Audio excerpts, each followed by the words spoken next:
মাননীয় অধ্যক্ষ মহোদয়, মাননীয় সদস্য শ্রী শৈলেন্দ্র চন্দ্র নাথ, উনি একটা প্রাইভেট মেম্বার্স রেজলিউশন এনেছেন এবং উনি যেটা এনেছেন সমর্থন করছি। এটাকে একটু প্লাস্টিক সার্জারি করে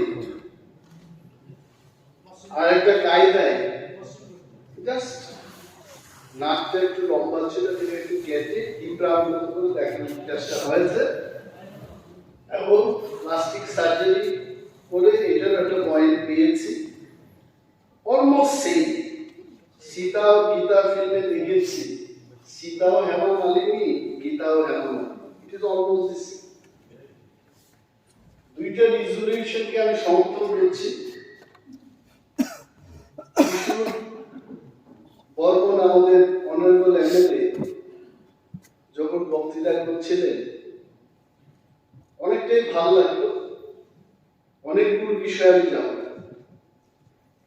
একটা জায়গায় বলে গল্পের মধ্যে একটা সংশোধন আনা উচিত।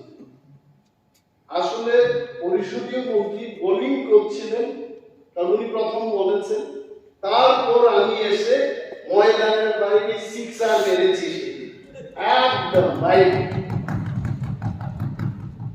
এটা ছাড়া মোটামুটি বাকি যে সমস্ত ক্রিকেট বলগুলো ঠিক ছিল।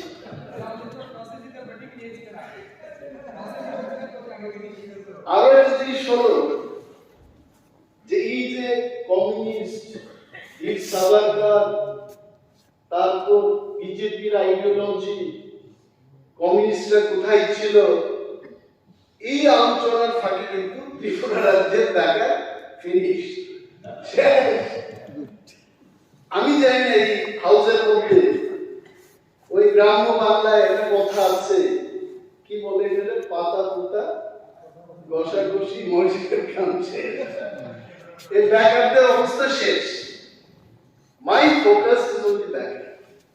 আমি আসলে বলতাম না, আমি জাস্ট দেখছিলাম যে কি হচ্ছে, কে কি বলবে, সবটাতেই বলা এটাও ঠিক। আমি মাননীয় মুখ্যমন্ত্রী কবে আসবেন এটা অপেক্ষা করছি, বিকজ মুখ্যমন্ত্রী মুখ্যমন্ত্রী। এখানে 1000 মন্ত্রী থাকতে পারে, that is not equivalent to one chief minister. এটা আমাদের বুঝতে হবে। সো মাননীয় মুখ্যমন্ত্রীর উপস্থিতি এই হাউসের মধ্যে it has great importance two আমার কাছে। আমি জাস্ট হাইলাইটের জন্য বলছি,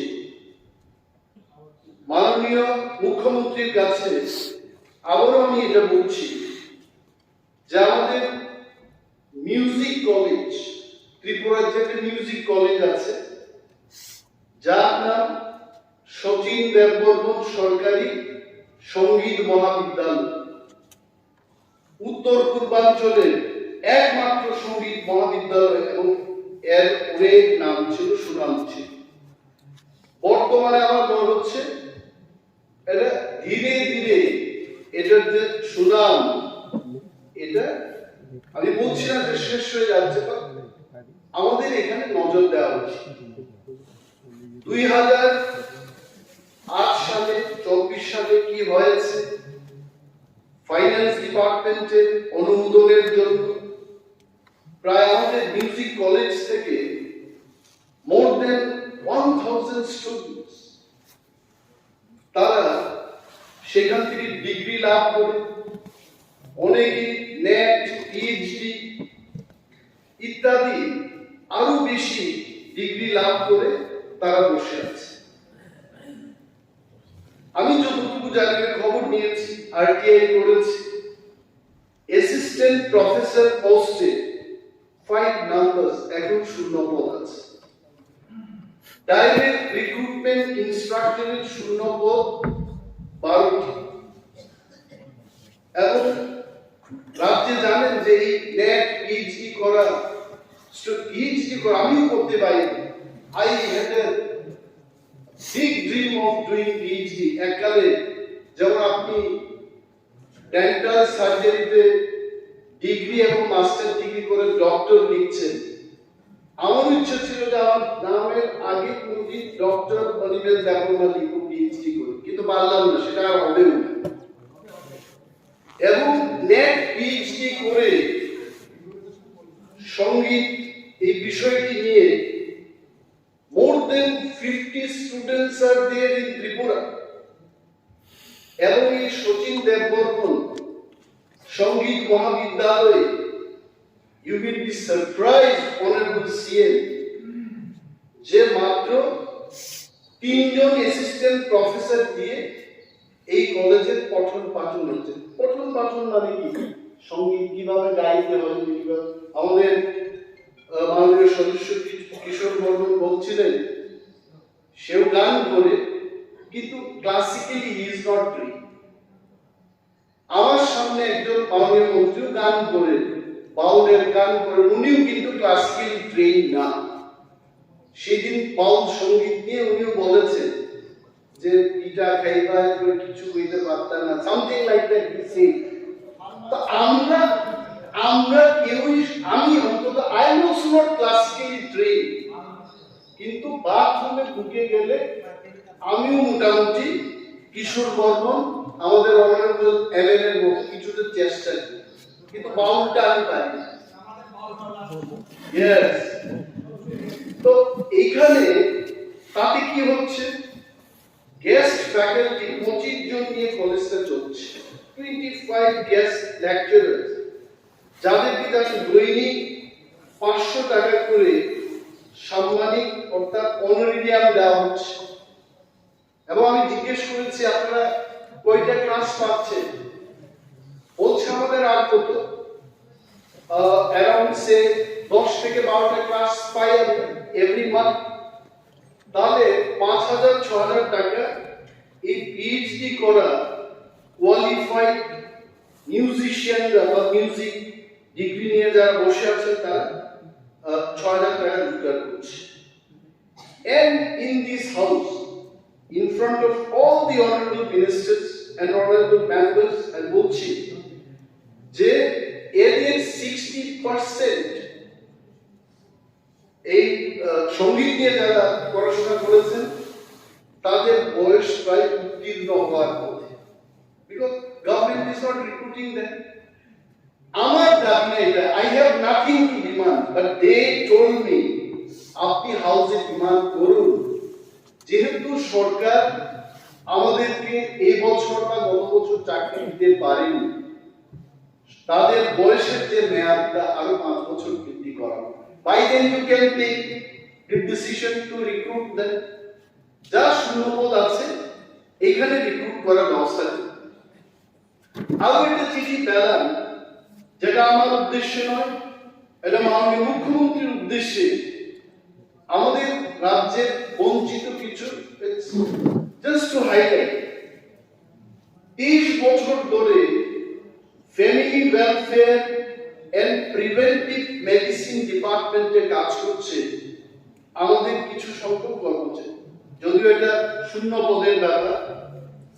25 of them 30 বছর কাজ করার পর মাল্টিপারপাস ওয়ার্কার থেকে মাল্টিপারপাস সুপারভাইজার হওয়ার কথা, none of them, তাদের একজনও সেই প্রমোশনটা পায়নি।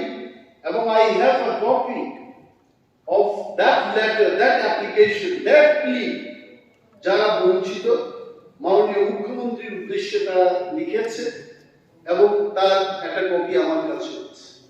এবং এটা কোনো বাদ বিতন্ডার জন্য নয়, তর্কের জন্য নয়, I am just trying to ventilate the problem of those বঞ্চিত people to the honorable CM.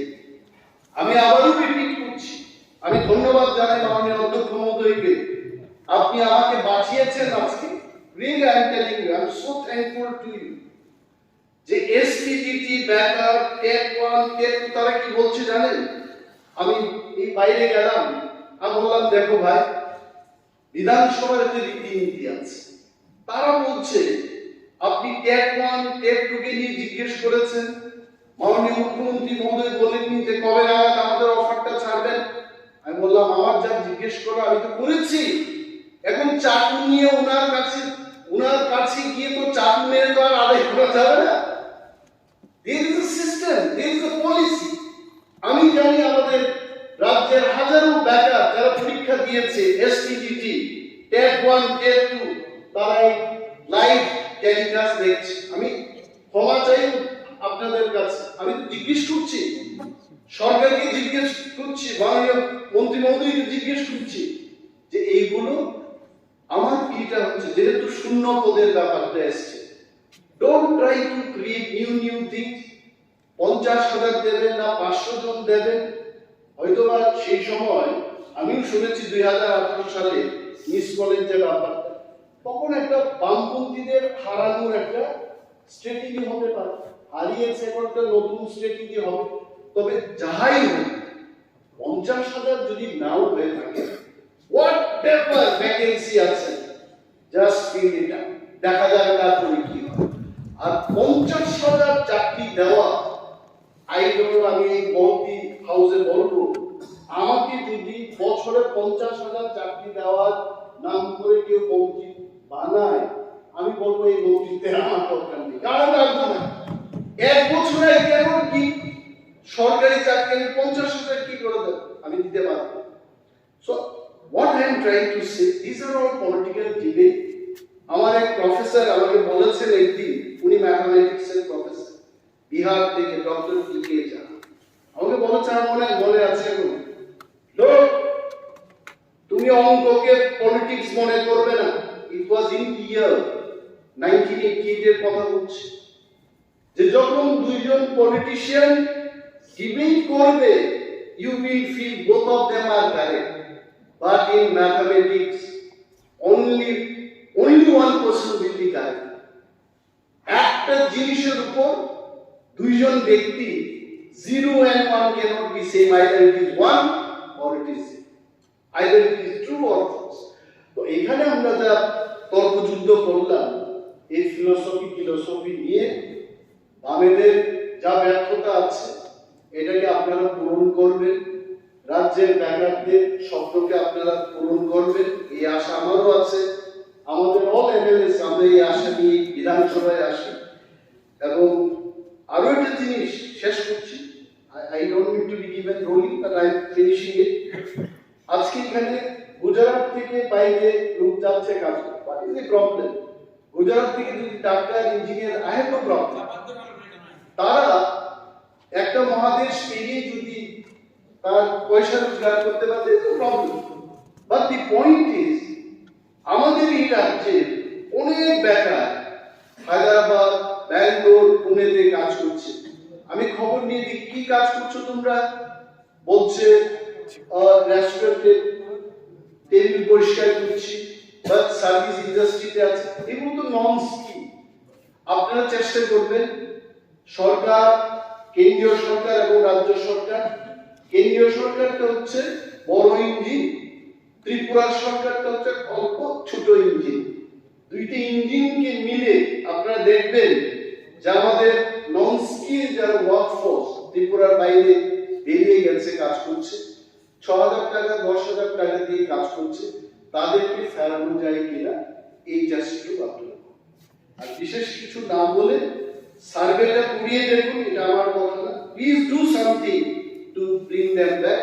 এই কয়েকটি কথা বলে শৈলেন্দ্র বাবুর যে রেজলিউশন এবং প্লাস্টিক সার্জারি করা আমাদের কিশোর বর্মনের উভয় রেজলিউশন থেকে সমর্থন করে আমি আমার বক্তব্য শেষ করছি। ধন্যবাদ।